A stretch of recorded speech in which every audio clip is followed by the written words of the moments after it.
langka. Ay, baby, wag ka tatakbo. Ito na yung langka, guys.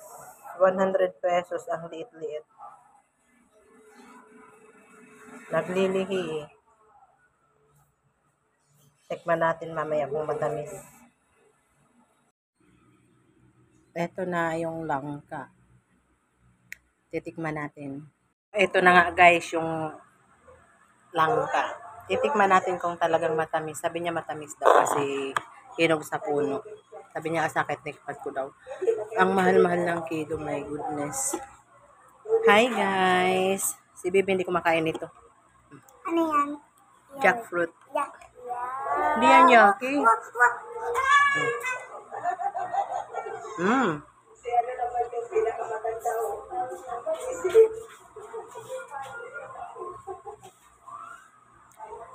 Tamis nga. Sobrang tamis.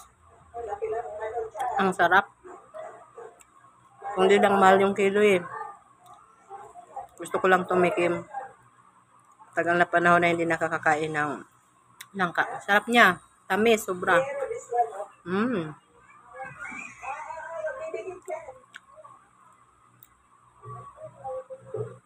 Sarap-sarap nga ang pawis ko.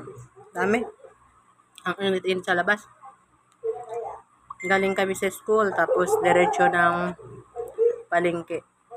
Kasi maaga yung pasok ni Ashley. Pa-practice sila ngayon. Mabi super init sa labas. Ang sarap talaga. Ang tamis. Harap.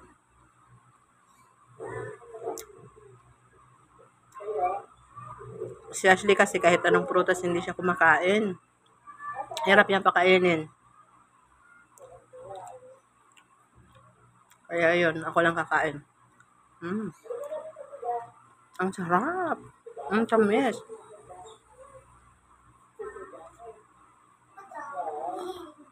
Tamis talaga. Talagang hinog siya sa puno. Tatlong ano yan eh, tatlong buo. Ito yung isa, nahiwa na. Tatanong ko lang sana kung magkano yung kilo.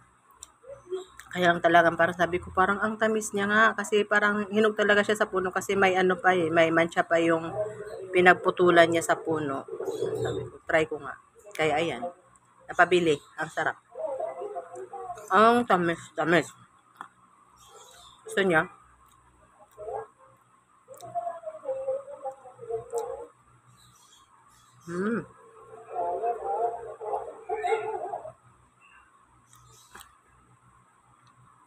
Dami pawis ko. Matulo. Sabay na guys kasi nagluluto ako. Bye bye. Thank you for watching.